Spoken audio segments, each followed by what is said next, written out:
What is up, everybody? Emmanuel here, back again, and I have a treat for you guys today. Today, I'm bringing on one of my friends. I consider her like one of my mentors.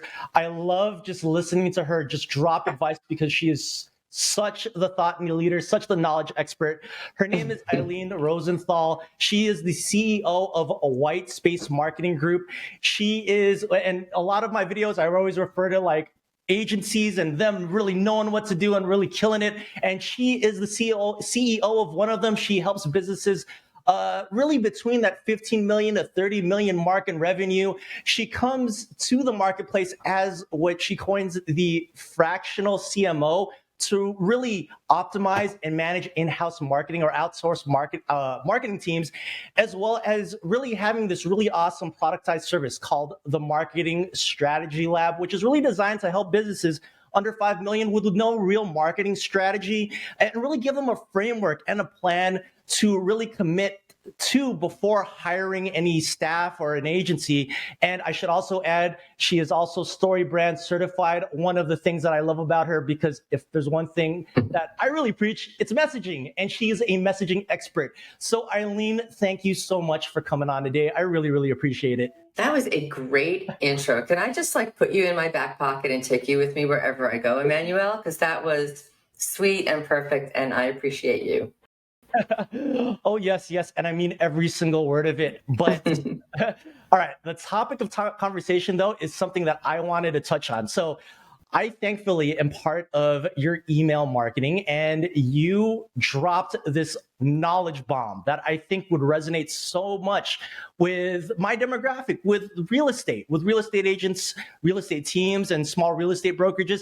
And it's the idea of wanting to hire a marketing services firm, or really waiting to hire a marketing services firm. So really the topic of this conversation, it struck a nerve with me because in my industry, a lot of agents, a lot of brokerages, a lot of teams, they tend to have one unique skill, which is selling. But when it comes to the implementation process of the marketing leading to the sale, it's often very disjointed. And whenever I hop on calls with agents, it's usually like, I like to call it shiny object syndrome, where someone presents something to the market that looks fancy and they hop on it, they throw money at it, but it usually just does not pan out. And I wanted to talk to you, as all of my alerts are going off, sorry, that on this particular topic and really dig into it. I really want to know from you, Ilene, and I'm going to pass it on to you now.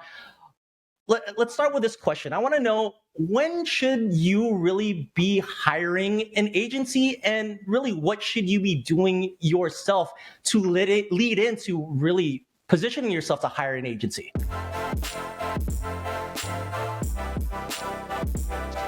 So I don't blame real estate agents or owners of small companies or small e-com companies for going out and looking for a solution, because they have a day job. You have a day job. Like, all your folks have day jobs.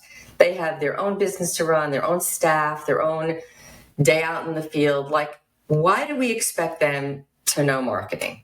So I don't blame them for going out and saying, hey, Emmanuel just told me about this great PPC guy, and I bet he can solve all my problems. I'm just going to hire him, and he's going to buy me some Google ads, and it's going to solve all my marketing problems. Or Ilene told me about this great StoryBrand certified writer. She's just going to write a whole bunch of content for me, and magically everything's going to happen. Because as CEOs, I'm a CEO, so I know what it's like. I have a big wish list, and if somebody could just come in and answer the mail for me, it would save me all kinds of time and money. But the problem is that there are no silver bullets, and what happens is, when we throw spaghetti at the wall and it doesn't stick, we look at the pile on the floor and we say, oh, that was a lot of money. I thought that was going to work because Joe said this guy was going to be great. And it's not the guy's fault. It's that maybe you didn't need content marketing at all. Maybe you needed PPC. So that's the problem, right? The problem is that we really do want smart people to come in and answer the problem for us. But the problem is that they don't know our business well enough, and they don't actually know what you, as a CEO of your business, really define as success for you. They make assumptions. They come in and say, I think Emmanuel needs more leads, but I think Joe needs more nurturing of their existing email list. Well, how do they know? And as a CEO, it is your job to figure out who your customer is, exactly the right kind of customer you want, what's important to them. You have a lot of work to do before you hire a marketing agency, before they can do the right thing for your business. Oh, I love that. I love that. And I love that you brought that up, like really identifying your customer. And I think that's often what is, I should say, it's like the step that's usually missing with a lot of, I think, founders, CEOs, and particularly with a lot of real estate agents. It's kind of like, I see this new shiny platform or social media account or way to engage in social media, or maybe Facebook ads or paid ads in general, and they just want to hop on that. But usually what ends up happening is the minute they hop on, it doesn't really resonate, because to what you exactly alluded to, who is your ideal client? What problem are you solving? And without being able to synthesize that, then it really kind of just leads to that spaghetti on the wall that's just not sticking, analogy that you alluded to. So thank you so much for that. Can we kind of go in then a little bit more in terms of like what preparation then needs to be involved from the CEO? Is there something specific, or is there like a certain list of items that you think that should be checked off before even initiating the conversation of trying to get help?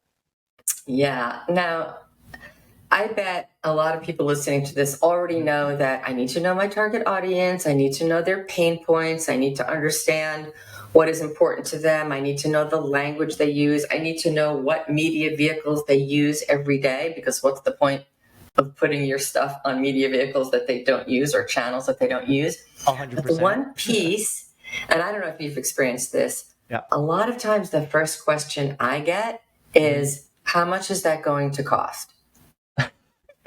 Well, our answer, right, Emmanuel, is it will cost whatever you have. So one thing you might want to do is try to figure out what percent of your revenue you're willing to spend on marketing, presuming a certain reach, presuming a certain conversion rate to a lead, assuming a certain conversion rate from lead to sale, someone who's actually going to buy the house. If you have those metrics together, then you can back into a budget that's reasonable for you. Many of you, I bet, I don't know, I don't speak for your customers, but I know many of my clients, before they start working with us, they come to the table. They might have even created their own plan. But when they get a reality check on what it's going to cost, it's not realistic. It's 45% of top line revenue. Like, you're not spending that on marketing, right? So you have to go back and figure out, know the data that you have so far on what the conversion rate is, how many people you can reach, all the stuff that I'm sure your brokers understand. And then really, that's debatable. they may not understand. Then I will say you have to understand that, so that Emmanuel can help you figure out how much you actually should invest in marketing. Oh, yes.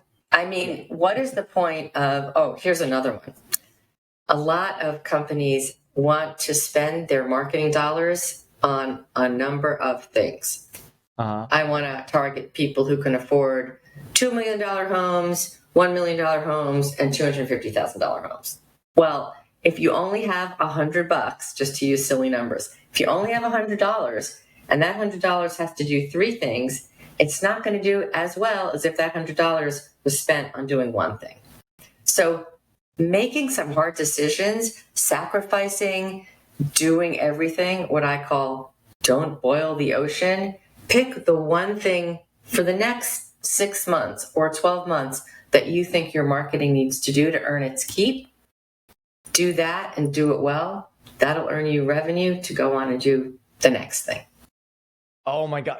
Oh, you're speaking my love language right now, Ilene. It's like you nailed two things. One is to know your numbers. And one of the things I preach is really learning what that cost per acquisition number is, because at the end of the day, once you understand the CPA, then it's no more than just doing math to really figure out what your budget is. If my cost per new client is $1,000, I want 10 clients. That means my budget per month is $10,000. It's easy math, but it's really understanding that we have to figure out what that math is first so we can make decisions in terms of how to properly use that budget. So I appreciate you saying that. And I think the other thing that you mentioned, which was specializing, really understanding where to allocate those funds.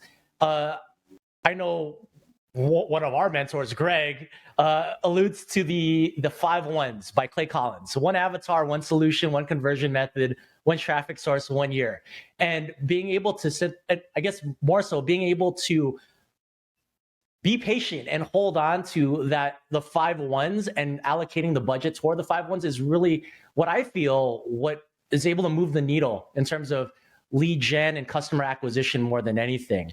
But I digress. I kind of want to know now, though, if, let's say, an agent or an entrepreneur has been able to synthesize this information, what then should they be looking for as a next step? Should they already move straight into hiring an agency, or do you think they should be educating themselves in the actual like minutia of the strategies?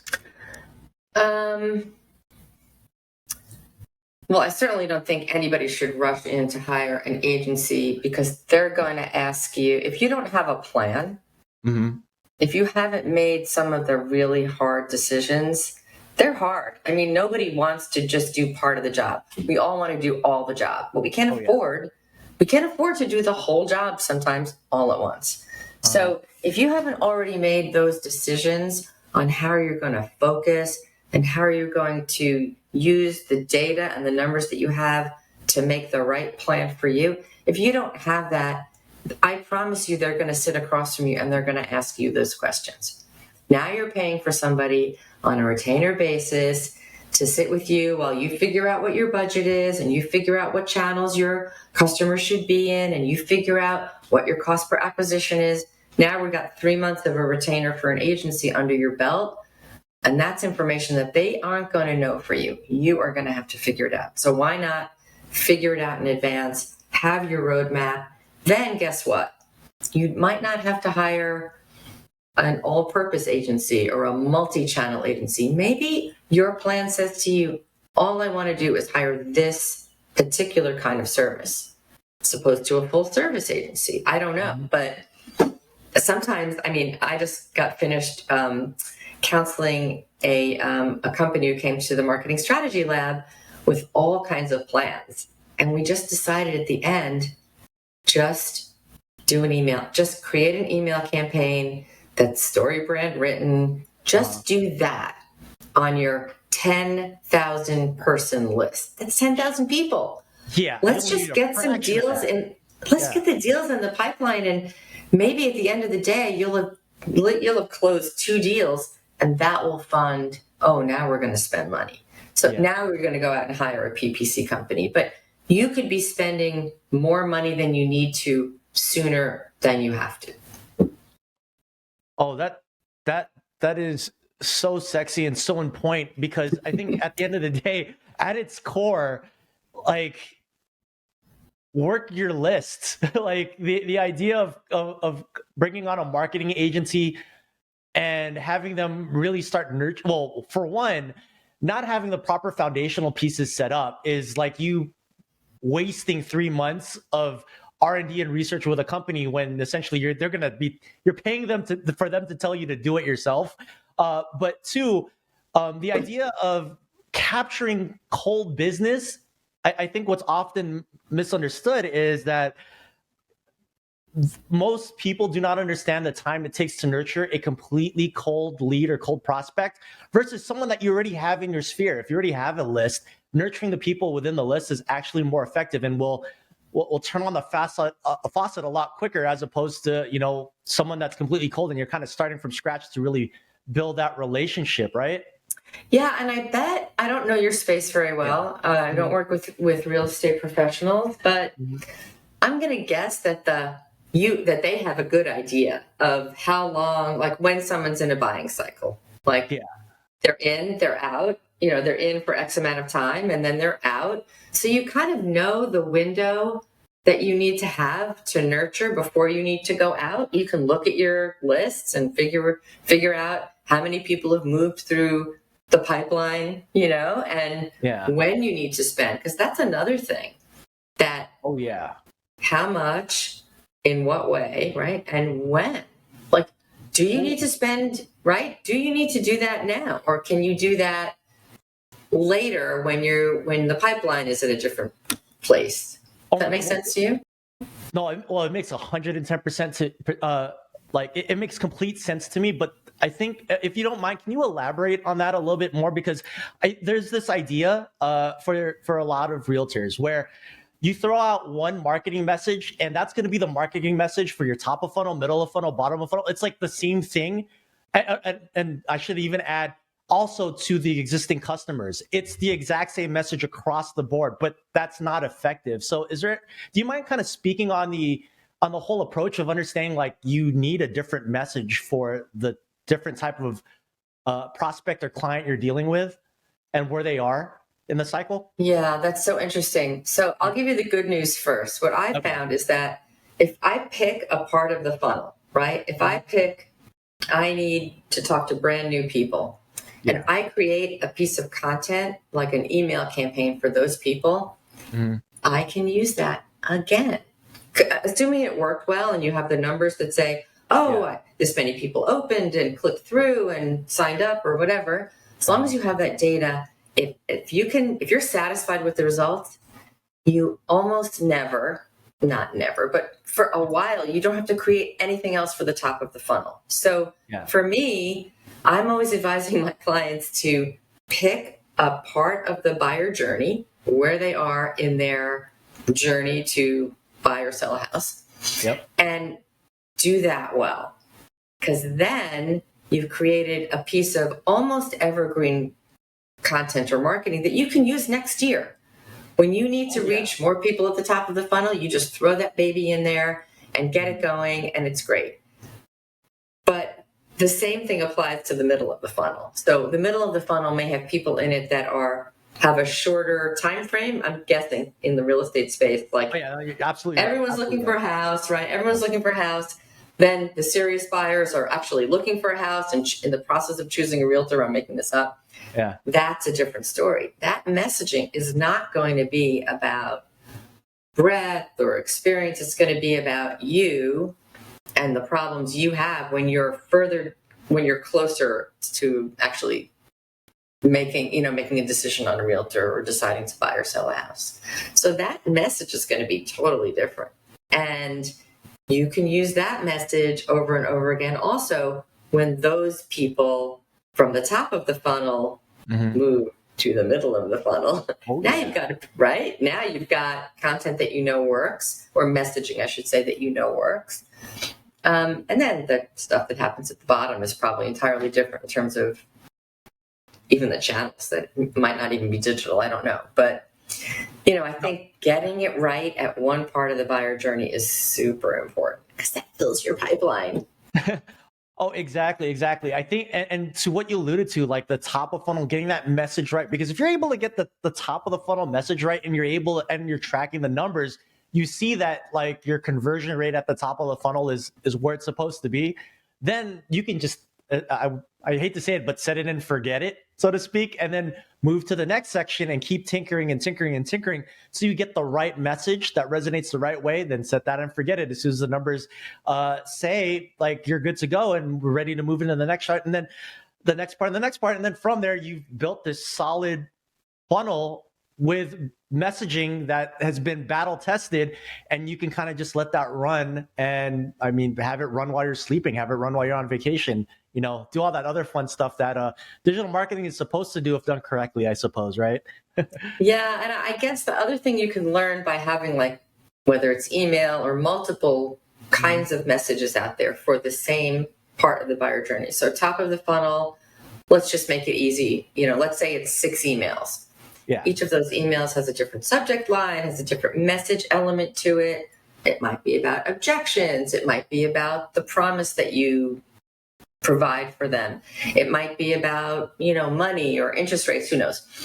You will be able to see which element had the most lift. That is research.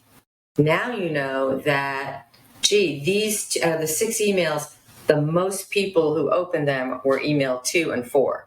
What was it in there that really resonated? And you might be able to change some of your emails to carry some of that message. Or you might say, these messages actually drove people to the middle of the funnel, so maybe that's your next middle of the funnel message because it actually resonated with somebody who was ready. So focusing on one part allows you to learn. It's actually research that lets you learn and helps you do the next phase even better and probably in less time.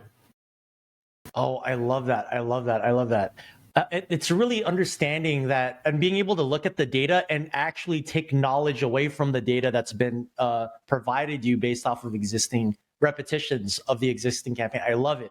All right. So I want to end today's conversation with one last question for you, Ilene, and you can go as deep as you like to.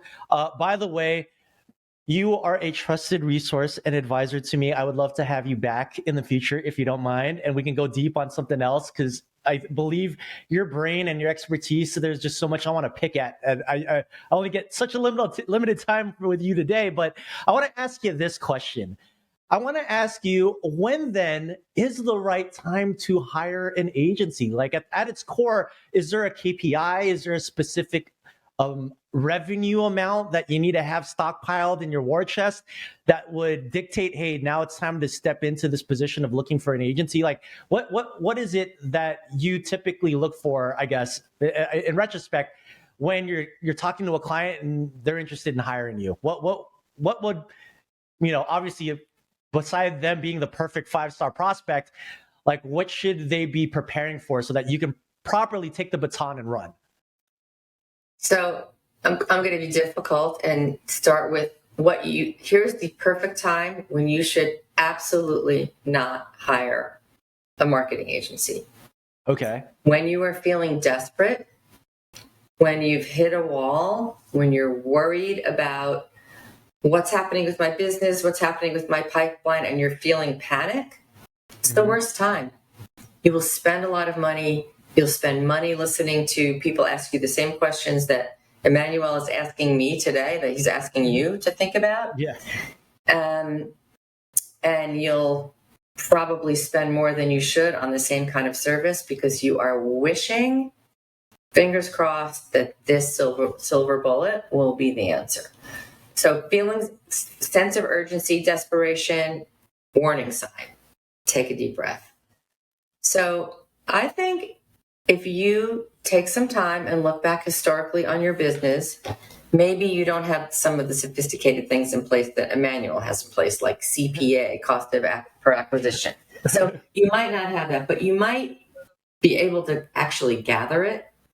So I would say, ask yourself, do I have enough data to at least put into some formula to get some of that data that you'll need to make some predictions? The second thing I would say is, if you can't identify the single most important avatar, the single most important customer to your business over the next 12 to 18 months, if you can't focus on just one, you have some thinking to do. It's in the data. The data will tell you. It doesn't have to be necessarily even quantitative, but qualitatively, if you don't have a sense of where you should focus your money, do not hire anybody, because you will not be able to. You'll be, spraying and praying is what we say. Yes, please. Spraying and praying. You're preaching. Oh, yes. You're touching the nerve right now, because that's exactly it.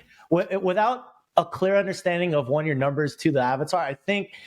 And you said something that I'm actually going to start using in some of my conversations, which is, if this is an emotional decision, this is probably not the right decision for you. Oh boy. Yeah. No. And actually, that's why people feel like marketing is a waste. They feel burned because they saw some promise. They saw a promise, but Joe promised me X, Y, or Z. Well, actually, Joe can deliver X, Y, or Z if other things are in place, but you didn't come to the table with those things in place. Yeah. So, with no clear understanding of really what the priority product is, it's going to be very hard to, at that point, it's like you're trying to stretch out that dollar across a mile, as opposed to focusing on just being, 1 inch wide, 1 mile deep, as the saying goes. And that actually is where you find, I wouldn't say the silver bullet, but that through repetition will really start, bringing in the results that I think most people are looking for in terms of hiring an agency and understanding its real and its true purpose. Ilene, you've been amazing. Thank you so much.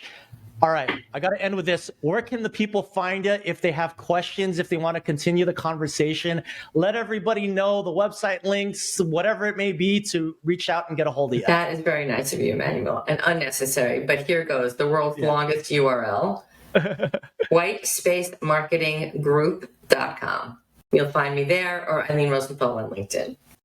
Oh yeah, by the way, make sure you follow her on LinkedIn. She's always posting really, really great content. Sign up to her newsletter because she's also sending out a ton of just basic strategy and tactics that I think, for the most part, everyone can really take advantage of. It doesn't have to be specific to the real estate industry, just in general, just for businesses, for entrepreneurship. It is such a vital asset to, I always find joy seeing your emails come in because it's like, oh, thanks, I'm going to do something good this time. So that's sweet of you. By the way, just a heads up, this interview was strictly for selfish purposes. I really just wanted to pick your brain today. So thank you for that. Anytime, Emmanuel. I'm happy to come back. So let me hit everybody with the outro. Thank you guys so much for sticking around. I hope you enjoyed today's conversation. And if you did, you know the deal. Please click the like button, the subscribe button, and the bell icon so you can get notified for future videos just like this one. And by all means, questions, comments, anything, leave it in the comments section below. But until next week, until the next video, I'll catch you guys later. Bye-bye.